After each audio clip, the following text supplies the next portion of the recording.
Is The Guilty from 1947 a forgotten noir classic, or is it just a guilty pleasure?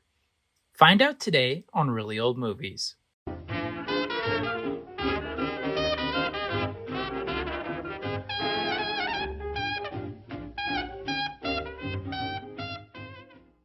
Welcome to Really Old Movies. I'm your host, Harrison Scullin, and today I'll be discussing the film The Guilty from 1947 as part of my Arthur Lyons Film Noir Festival specialty episodes.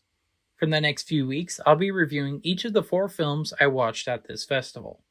And so, some essential details about The Guilty from 1947.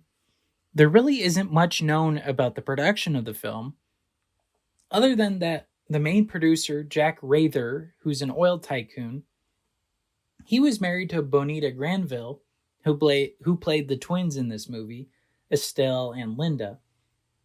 He financed this movie for her and also for Don Castle, who is a friend of theirs.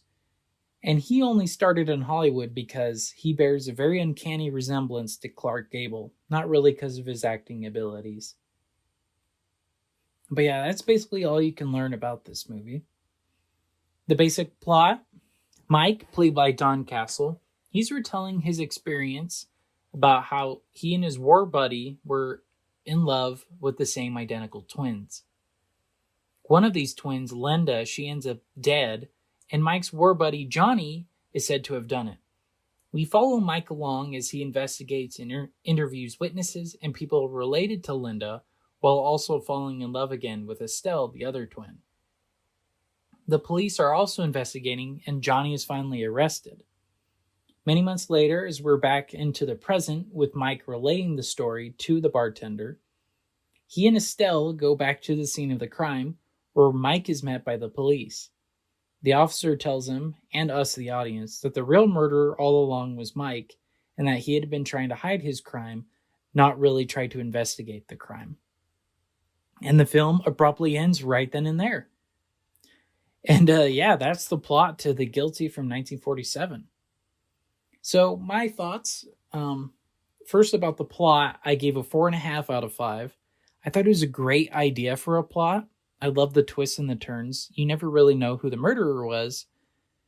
But I kind of didn't like that Mike was the murderer. I actually really liked his character.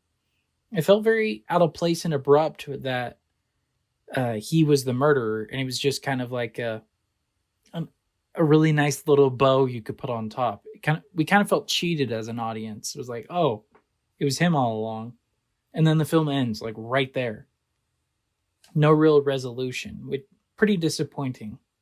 I'm sure if this had a bigger budget and a script doctor, this really could have been a great movie. I love the concept of it and love the twists and the turns in it. The ending would have been great had they really fleshed out the characters and really fleshed out the story.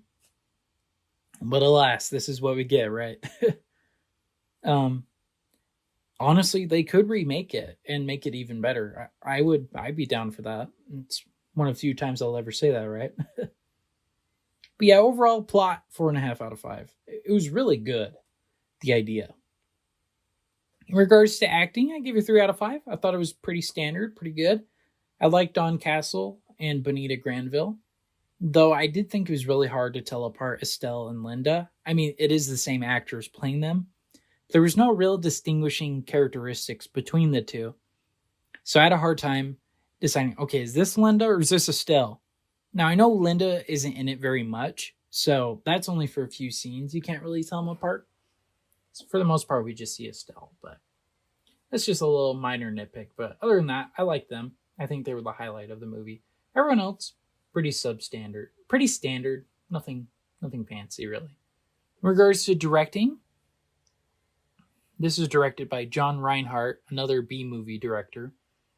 3 out of 5, thought it was standard, gets the job done. But some of the time, it really is hard to tell which time period we're in, or time frame, I should say. I forgot completely that Mike was actually telling this story to someone else at a bar, because we only cut back to that maybe one other time.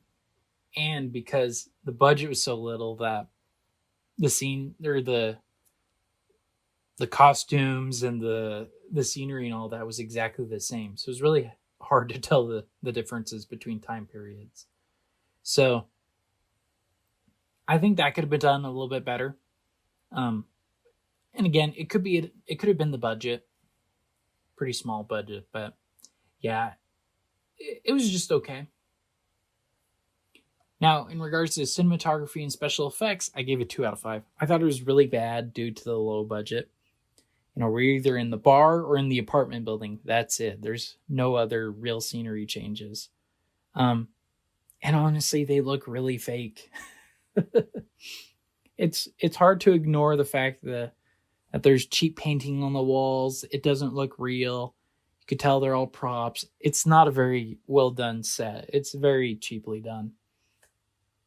And there's an instance, I guess you would call this a special effect, maybe more of a camera trick, but there's a scene where Mike is tossing water onto Johnny to wake him up. And it's so obvious that he's not throwing at all in the direction of him. It's like completely to the side of him. And I saw this in a theater. Everyone in the audience laughed at that point. It was hilariously bad. They weren't trying to be bad at that because it's a pretty serious movie, but no, it was pretty bad. I wish it had a bigger budget, and I wish more professional people could have done this because it's a great idea conceptually. I think it could have been a great film, but it was just okay. In regards to the music, 2 out of 5. There's hardly any. And again, it's studio music, nothing fancy. So I didn't hate it. It's just I wish there was more creativity in it. There really isn't any. All right, so that brings my final Letterboxd score to a 2.9 out of 5, which I'm rounding to a 3 out of 5. I think it's a pretty solid movie for the most part. Kind of middle of the road. Has some hits, has some misses, but for the most part, it was a pretty good movie. Now, would I recommend it? Yes, but I think only to film noir fans. I think this would turn off most audiences, especially if you're starting out in film noir. This is not a good one to start with because really cheaply made, and it's not the best example of film noir. I would say if you're more familiar with it, then you could recognize, oh yeah, these are the tropes. This is why they did this and that. It's a little off-putting, and because it has a really strange ending, and it's always hard to relate with a movie where the main character, the person we're trying to root for, ends up being the villain. And it's just so last second, oh, he's the villain, and then the movie ends, right? It's not very well set up, and I think it would turn a lot of people off. All right, well, those are my thoughts and feelings on The Guilty from 1947. Thank you so much for listening to today's episode.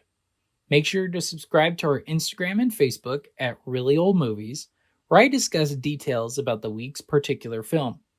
New episodes are released Saturdays at 8 p.m. Pacific Standard Time on Apple Podcasts, Spotify, and Amazon Music. All right, well, thank you so much. This has been Really Old Movies. I'm your host, Harrison Scullin. Take care.